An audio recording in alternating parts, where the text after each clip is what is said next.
यहाँ से दूसरे स्कंद का तृतीय अध्याय प्रारंभ होता है। किन देवताओं की उपासना पूजा से किस वस्तु की प्राप्ति होती है। अब सुखदेव जी ये वर्णन कर रहे हैं कि किन देवताओं की हम पूजा करें तो हमें क्या क्या वस्तुएं मिलेगी। श्री सुखदेव जी बोले, हे राजा परीक्षित, मृत्यु के निकट पहुंचने वाले मनुष्यों के लिए जो आपने मुझसे पूछा वो मैंने कहा। अब एक दूसरा सिद्धांत सुनिए। उपासक जिस देवता की उपासना करता है वो उसे अवश्य ही प्राप्त होता है। जिसे ब्रह्म तेज प्राप्त करने की इच्छा हो उसे चाहिए कि वो ब्रह्मा जी की उपासना और पूजा करे। इंद्रियों की चतुरता चाहने वाले को इंद्र की पूजा करनी चाहिए। संतान की इच्छा वाले पुरुष को दक्ष आदि प्रजापतियों का पूजन करना चाहिए। जो लक्ष्मी की चाहना करते हो उन्हें दुर्गा उपासना और पूजा करनी चाहिए।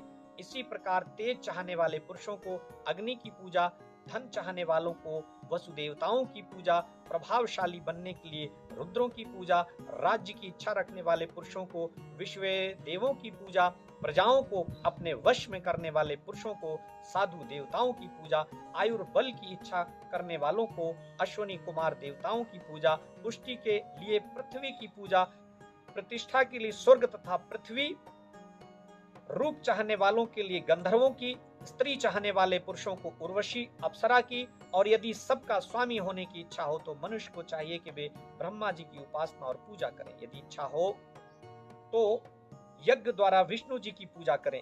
यदि धन को प्राप्त करने की इच्छा हो तो वरुण जी का पूजन करें। यदि विद्या की इच्छा हो तो शिव जी की, और यदि स्त्री पुरुष में परस्पर प्रेम की इच्छा हो तो पार्वती जी का पूजन करें। इस प्रकार धर्म के लिए विष्णु जी की पूजा, संतान की वृद्धि के लिए पितरों की पूजा, रक्षा के लिए यक्षों की पूजा, बल के लिए देवगणों की पूजा, राज्य के लिए मनु की पूजा, शत्रु मारण के लिए राक्षसों की पूजा, भोगों के लिए चंद्रमा की पूजा, और जिसे केवल भक्ति की इच्छा हो उसे चाहिए कि वो ईश्वर भगवान यानी विष्णु जी की पूजा करे। इतनी कथा सुनकर शौनक जी बोले, हे परम विद्वान सूत जी, जब श्री सुखदेव जी ने राजा परीक्षित से ऐसा कहा तो उन्होंने फिर कुछ पूछा या नहीं, और पूछा तो फिर सुखदेव जी ने क्या कहा वो सब पवित्र कथाएं हम लोगों को सुनाइए, क्योंकि आपकी अमृतवाणी को सुनते हुए हम लोगों का चित्त नहीं भरता है। आपके इस कथन से तो यही प्रकट होता है कि राजा परीक्षित विष्णु जी के बड़े भक्त थे और भगवान सुखदेव जी भी विष्णु जी में परम परायण थे। तब जहाँ श्रोता और वक्ता दोनों ही उत्तम गुणों से युक्त थे तो उनके समागम में अवश्य ही श्रेष्ठ कथा हुई होगी। हे मुने, उन पुरुषों को धन्यवाद है कि जिनका समय विष्णु जी की वार्ता में व्यतीत होता है, किंतु जो लोग इसके विपरीत हैं उन्होंने व्यर्थ ही इस पृथ्वी पर जन्म लिया है। यदि केवल जीना ही मनुष्य के आयु बल का फल माना जावे तो क्या वृक्ष नहीं जीते, क्या धौन की श्वास नहीं करते। वो मनुष्य कुत्ता, सूकर, ऊंट और गधों के समान है जिसके कानों में विष्णु जी का नाम नहीं सुनाई पड़ता। हे सूत जी, मैं उनके कानों को चूहों की बिल समझता हूँ कि जिसमें विष्णु जी के चरित्रों का शब्द नहीं सुनाई पड़ता। उस मनुष्य के मुख की जिह्वा मेढक के जिह्वा के समान है कि जो विष्णु जी के चरित्रों का गान नहीं करती है। रेशमी पगड़ी और कीट सेवित मस्तक भार स्वरूप है कि जो विष्णु जी की सेवा में नहीं आते तो उन हाथों को मैं मुर्दे के समान समझता हूँ। जो नेत्र भगवान विष्णु की मूर्ति का दर्शन नहीं करते वे मोर पंख के नेत्रों के समान व्यर्थ हैं, और उन मनुष्यों के दोनों पैर जो भगवान विष्णु के क्षेत्र को नहीं जाते वृक्ष की जड़ के समान हैं। जो विष्णु जी के चरणों में चढ़ाई हुई तुलसी की सुगंधी सूंघकर उसकी प्रशंसा नहीं करता वो श्वास लेता हुआ मुर्दे के ही समान है। वो हृदय नहीं है, पत्थर है, जो भगवान विष्णु के नाम से घृणा करता है। हे सूत जी, आप भगवान विष्णु के भक्तों के मुख्य हैं, जो भक्त लोगों के मन के अनुकूल ही प्रिय कथा कहते हैं। सो हे परम आत्मज्ञानी सूत जी, राजा परीक्षित के प्रश्न पर श्री सुखदेव मुनि ने जैसे जैसे भगवान का यशगान किया हो वो सब कथा हम लोगों को सुनाई। आपने इस अध्याय में सुना कि किस तरह से कौन से देवता की पूजा करने से हमें क्या फल मिलता है। अंत में मोक्ष की प्राप्ति यदि करना हो तो भगवान की शरण के अलावा और कोई दूसरा रास्ता नहीं है। ये सब हम भक्तों को समझना होगा। अब यहाँ से द्वितीय स्कंध का चौथा अध्याय प्रारंभ होता है, सूत जी द्वारा भगवान के गुणों का वर्णन। अब देखिए, इस अध्याय में सूत जी भगवान के गुणों का वर्णन कर रहे हैं। शौनक जी के इस प्रकार पूछने पर सूत जी ने कहा, हे महात्मन, राजा परीक्षित ने भी वही प्रश्न किया था जो आज यहाँ आप लोग मुझसे पूछ रहे हैं। उस समय राजा परीक्षित मृत्यु भाव को प्राप्त हो रहे थे। इससे वे सबसे रहित होकर श्री विष्णु जी में ध्यान लगाए हुए बड़ी तन्मयता से आत्मभाव को प्राप्त हो रहे थे। इससे उन्होंने सुखदेव जी से कहा, हे ब्राह्मण, आपका कथन बड़ा श्रेष्ठ है, क्योंकि आपके द्वारा कही हुई विष्णु जी की कथा को सुनने से मेरा अज्ञान नष्ट हो जा रहा है। अतः अब मैं आपसे पूछता हूँ कि भगवान अपनी माया से संसार को कैसे रचते हैं। फिर ये कहिए कि सर्वशक्तिमान ईश्वर किस शक्ति से ब्रह्मादिकों का रूप धारण कर सबकी रक्षा और संहार करते हैं। हे ब्राह्मण, मुझे तो ऐसा जान पड़ता है कि भगवान की लीला को विद्वान भी नहीं जान पाते हैं, किंतु वो एक ईश्वर ब्रह्मादिक अवतारों से कर्मों को करता हुआ किस प्रकार एक ही बार या क्रम से प्रकृति के बहुत से गुणों को ग्रहण करता है। कृपा कर आप मेरे संदेह को दूर करें, क्योंकि शब्द तथा परब्रह्म दोनों में आपको बहुत अच्छा अनुभव है। सूत जी कहते हैं कि जब राजा परीक्षित ने ऐसा प्रश्न किया, तब भगवान विष्णु का स्मरण करके सुखदेव जी बोले, हे राजा परीक्षित, तुम्हारे इस प्रश्न का उत्तर देने के पहले और तत्संबंधी कथाओं के कहने के प्रथम मैं उस सर्वशक्तिमान परमात्मा को नमस्कार करता हूँ कि जो सृष्टि का पालन तथा संहार करने में सर्वथा ही सफल और रजोगुण आदि तीन शक्तियों को ग्रहण करने वाले अमित प्रभाव संयुक्त सर्वोत्तम और सबके अंतर्यामी हैं। वो परमात्मा सब धर्मात्माओं के दुख दूर करता और अधर्मियों का नाश करता है। वो अपने समस्त भक्तों का परम पालक और भक्तिहीनों के न जानने योग्य तथा परमहंस आश्रय में स्थित मनुष्यों को ज्ञान देने वाला है। ऐसे परमात्मा को नमस्कार है। उससे बढ़कर अधिक ऐश्वर्य वाला कोई नहीं है।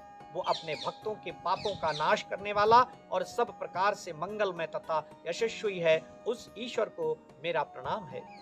ज्ञानी जन जिस परमात्मा के चरणों की भक्ति से इस लोक तथा परलोक में मन का स्थान छोड़कर बिना प्रयास ही ब्रह्म गति को प्राप्त होते हैं, उस उत्तम यश वाले ईश्वर को मेरा बारंबार प्रणाम है। चाहे कोई कैसा भी तपस्वी, यशस्वी, योगी, सदाचारी और मंत्र वेदता क्यों ना हो, किंतु उसे भगवान में अपने कर्मों को अर्पण किए बिना कल्याण की प्राप्ति नहीं होती। अतः उस उत्तम यश वाले ईश्वर को मेरा प्रणाम है। वे भगवान किरातों, हूणों, अंधरों, पुलिंदों, चांडालों, अहिरों, कंकों और खस आदि यवनों तथा पापियों का भी उद्धार करने वाले और परम पवित्र हैं। उस प्रभु को मेरा प्रणाम है। वो ईश्वर उपासना के योग्य, धर्ममय तथा तपोमय है। उस निष्कपट परमात्मा को ब्रह्मा और शंकर भी बड़े आश्चर्य से देखते हैं। वो भगवान मेरे ऊपर प्रसन्न हो गए। जो ईश्वर सज्जनों का स्वामी, विपत्तियों में रक्षक, विष्णु वंशियों और देवताओं के अधीश्वर हैं, जो लक्ष्मीपति, यज्ञपति और बुद्धिपति हैं, वे भगवान मेरे ऊपर प्रसन्न हो गए। जिनकी कृपा से निर्मल बुद्धि द्वारा विद्वान लोग आत्म तत्व को देखते हैं, जिसे लोग अपनी बुद्धि, मन, वाणी से अगोचर कहते हैं, वे मुकुंद भगवान मेरे ऊपर प्रसन्न हो गए। उन भगवान की महिमा अपरंपार है, जो प्रथम कल्पारंभ के पहले ब्रह्मा के हृदय में सृष्टि का विषय आरंभ करने वाले 16 तत्वों के प्रेरक होकर सब लक्षणों से युक्त साक्षात वेद स्वरूप हैं। जिस ईश्वर ने ही पृथ्वी आदि की रचना की, जिसने 11 इंद्रियां और 5 महाभूत अपनी कला में प्रेरित किए हैं, वही ईश्वर मेरी वाणी में ऐसी शक्ति भर देवे कि जिसे सुनकर श्रोतागण मुग्ध हो जावे। फिर मैं उन अमित तेज वाले भगवान वेदव्यास जी को प्रणाम करता हूँ कि जिनके मुख कमल से निकले हुए ज्ञान में अमृत को भक्तजन पीते हैं। चौथे अध्याय में आपने भगवान की महिमा का वर्णन सुना। अब यहाँ से द्वितीय स्कंध का 5वां अध्याय प्रारंभ होता है। सुखदेव जी राजा परीक्षित को बताते हैं कि इस संसार के रचयिता, पालक एवं संहार का वर्णन तथा संसार की स्थिति, लय, गुण, स्वरूप आदि का निरूपण करते हुए ये पूरा सुंदर चित्रण करते हैं। श्री सुखदेव जी बोले, हे राजा परीक्षित, इस समय जैसा प्रश्न आपने पूछा है, ऐसे ही एक समय नारद जी ने ब्रह्मा जी से पूछा था। अब उसी को नारद जी के ही शब्दों में यथा तथ्य मैं तुम्हें सुनाता हूँ। नारद जी बोले, हे पितामह, आपको नमस्कार है। हे देव देव, आत्म तत्व को किस प्रकार देखा जाता है, वो ज्ञान मुझे बतलाइए। ये संसार किसके द्वारा प्रकाशित हो रहा है, किसके आश्रित है, उसको रचने वाला कौन है, ये किस में लीन होता है, और ये संसार स्वयं जैसा का तैसा विद्यमान है या किसी कारणवश खड़ा है, इसको यथार्थ रूप में मुझसे कहिए। हे पूर्वज, आप भूत, भविष्य और वर्तमान के जानने वाले हैं, और जहां तक मैं समझता हूं कि आप ही ने अपने विशेष ज्ञान से इस संसार का निश्चय किया है, परंतु इसका ज्ञान आपको कैसे हुआ है, आपने किसका आश्रय लिया, आपका क्या स्वरूप है, और आपने अकेले ही अपनी माया से इस पृथ्वी आदि महाभूतों की किस प्रकार रचना की है, सब मुझे बतलाइए। इन सब भूतों का आप अपनी आत्मा से ही पालन करते हैं, और इनका पराभव करने वाला दूसरा नहीं है, अथवा आप स्वयं अपनी ही शक्ति का आश्रय करके बिना परिश्रम मकड़ी के समान संसार की रचना करते हैं, अथवा क्या है, ये आप मुझसे कहिए।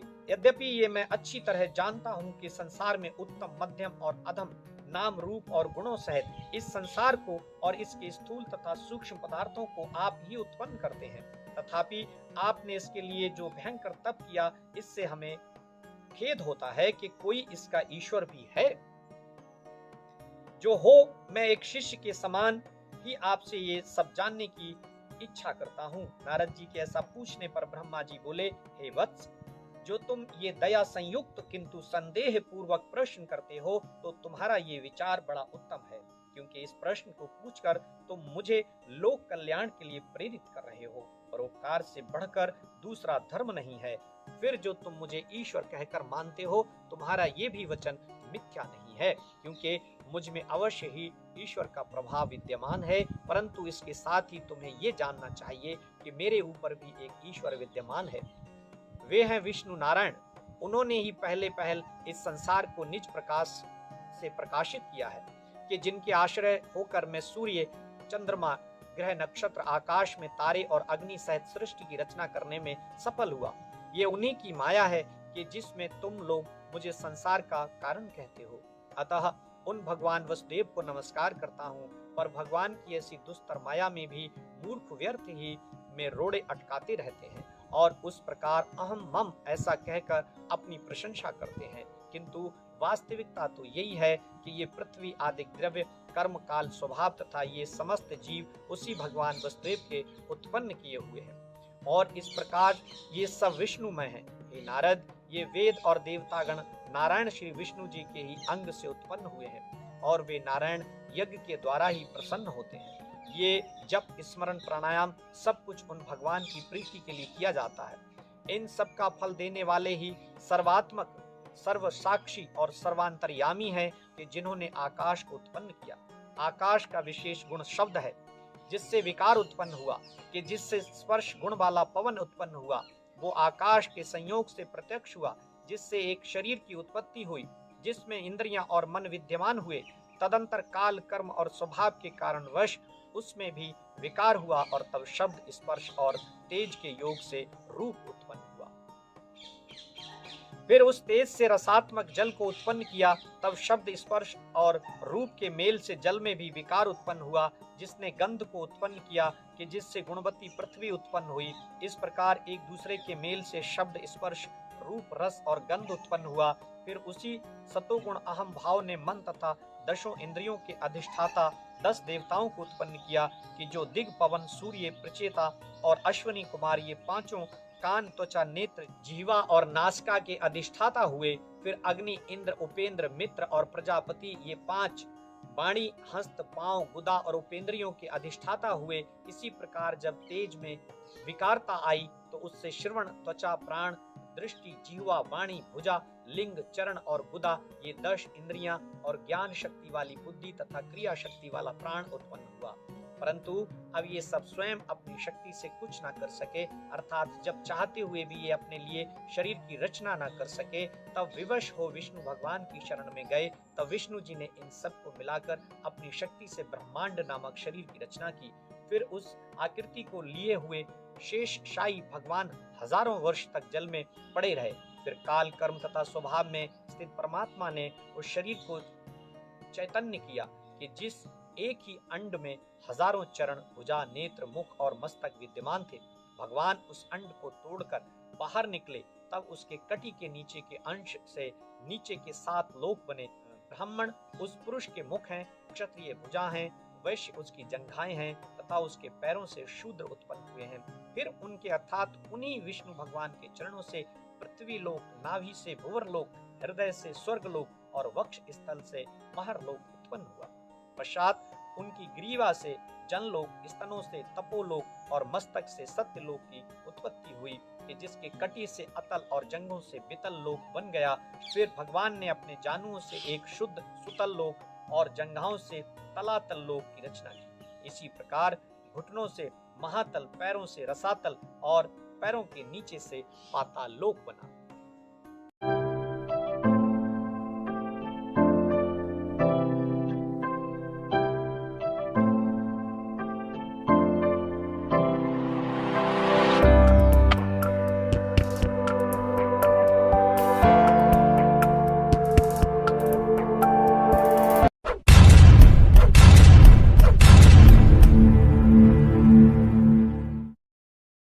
अगर हमारा वीडियो अच्छा लगा तो वीडियो को लाइक शेयर करें। हमारे आश्रम की विभिन्न धार्मिक गतिविधियों से जुड़ने के लिए हमें अभी सब्सक्राइब करें, बेल आइकन को प्रेस करें। हमारे आश्रम के फेसबुक पेज को लाइक करें, सुशिष्ट श्री विदुराश्रम स्वामी कृष्णानंद स्मृति ट्रस्ट, और हमारे इंस्टाग्राम अकाउंट को फॉलो करें श्रीविदुराश्रम.सुशिष्ट। अधिक जानकारी के लिए हमारी वेबसाइट पर जाएं www.sushist.in। जय श्री राम। मिलते हैं नेक्स्ट वीडियो।